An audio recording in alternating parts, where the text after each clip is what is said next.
Therapy. I got to be honest. I said, I'm not sure.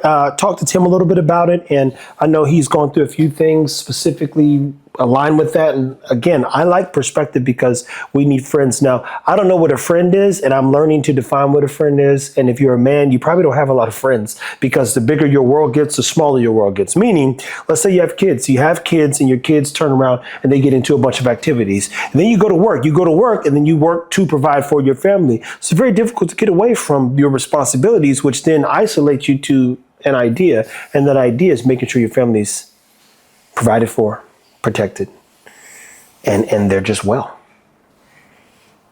There's a lot of men out there who feel this feeling of helplessness.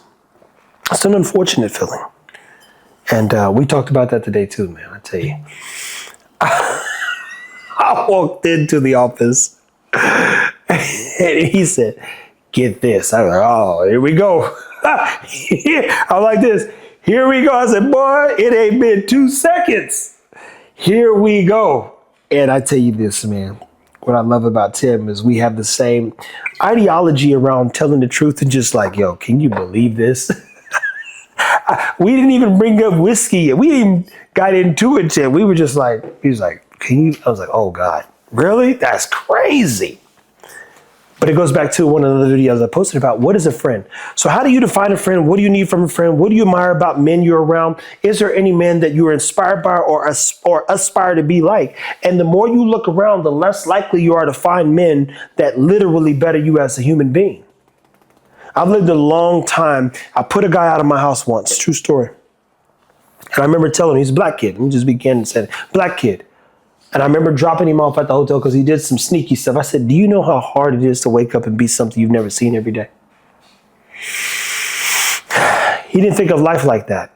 Think of like, in many cultures, many societies, many communities, you got friends, family, community, etc. You go on vacation trips, they hunt, they do all this stuff together. I never went on a vacation with my mother or father, and I never went on a vacation with my mother and father. Let me repeat that. I never went on a vacation with my mother or my father, not that I can remember. I think we went to St. Louis one time with my mom, and I only remember that because everybody was with us. Aunt Roz, my grandparents. I was sleeping on the floor. I was sleepwalking, woke up and pissed in the trash can. I think that happened. But I never went on a vacation with my mother separately, my father separately, let alone them two together. So I don't even know what it's like. I have no perspective. You know, you see a movie, Matrix, Total Recall. I'm a Marvel fanatic. And you imagine these ideas. Hell, Total Recall, I brought that up because remember they was FaceTiming back in the day. You're like, oh, FaceTime, that's crazy. That's never going to happen. Now FaceTime's only when people talk. I've never been in the same space growing as a family with my mom or my father. I always was fascinated with people who had moms and dads. Moms and dads, and they went on vacations, they go on hunts, they do all these things, they got friends. It's like, man, what is that? So I began to isolate myself. And in isolation, I became reclusive. So believe it or not, you can isolate yourself, which means, let's say I go to a room. Now in that room, I go to the corner of a room. And anybody walks in the room, I ball up because I'm like, well, what are you doing here? Like a spider, for instance. So you can isolate yourself in a setting and then become a recluse, which ain't good, to be clear. So I was both isolated and became reclusive, which don't create success. You cannot be successful being reclusive. You cannot be successful isolating yourself. Now, you can be successful in isolation, meaning you isolating yourself to doing the work. Hey, that's me building a business out of the garage, etc. But you can't be reclusive.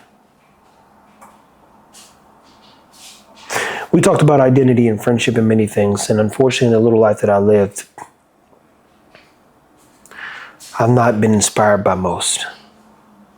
Got a text from a young man the other day, Northern Shepherd, and I see he's not posting too much. But he said, man, how's your Saturday looking, man? I miss you guys. I was like, man, that was a good kid. That was a good time, man. I'd love to see that young man again. And then I literally went to his page and saw that he had one of his pins is me and him standing in front of my door. He said to himself, man. And then, the kid's in here and he's talking about people like me. Well, we'll just say me being his hero. And again, I've chosen to become something through the work that I've decided to do in which I've never seen. That's walking into the blendery. Coffee guy. Tim said, how did that go? Said he's good. Stan goes, I don't never hear you say that. I said, no, dude is good. He fucking knows coffee, bro. And that excites me because half the work is done. He said, well, what does he need? A fucking camera rolling. If we keep the camera rolling, this guy can't fail.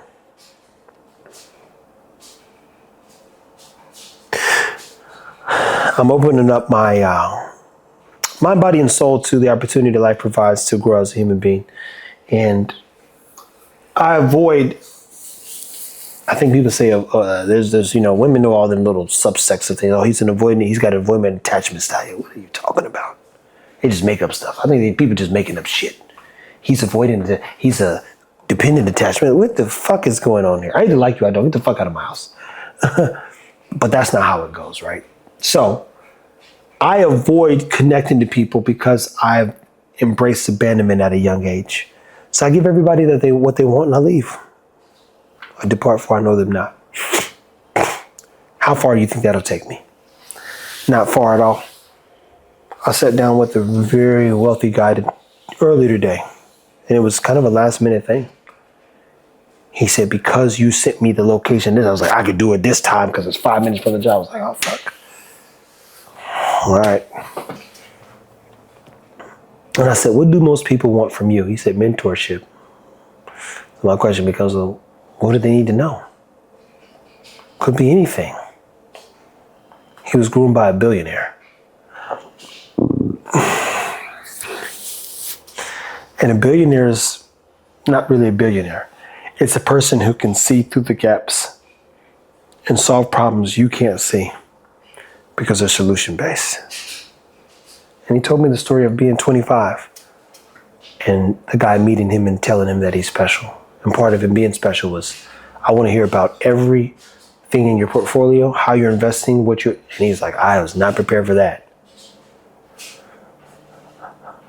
I asked Tim what was the name of this. He had his watch on. He said, that's a $50,000 watch. I said, that's interesting.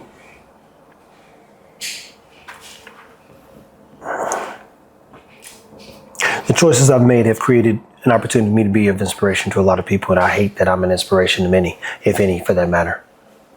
It makes me sick to be literally the person that people are looking up to, believe it or not.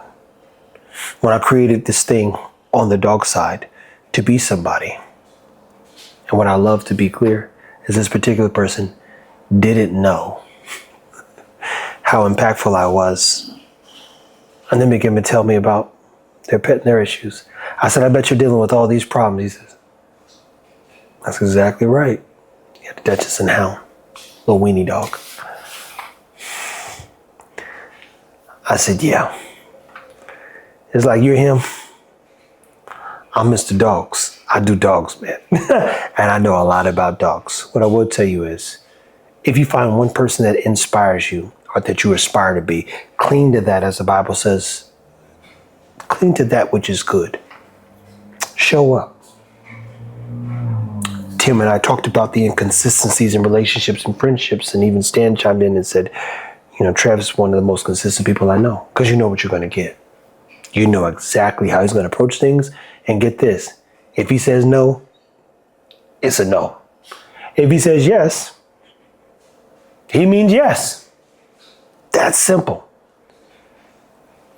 One of the guys who asked Tim, is it okay for me to help him? Tim said, hey, I don't care what he does, as long as he takes care of me, we're good. I've shown up. I've been a person that adds value.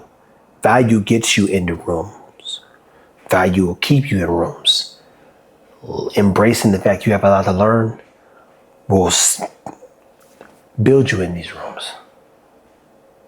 I'm not a friend to many, and I don't know how to define friendship. So if you're a man out there and you are struggling to find friends, be a friend to yourself.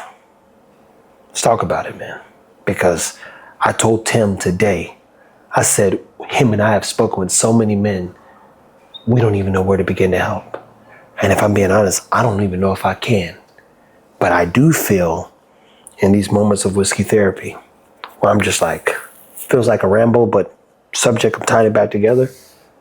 You go, what do you do, man? I'm like this, I don't know any more than you.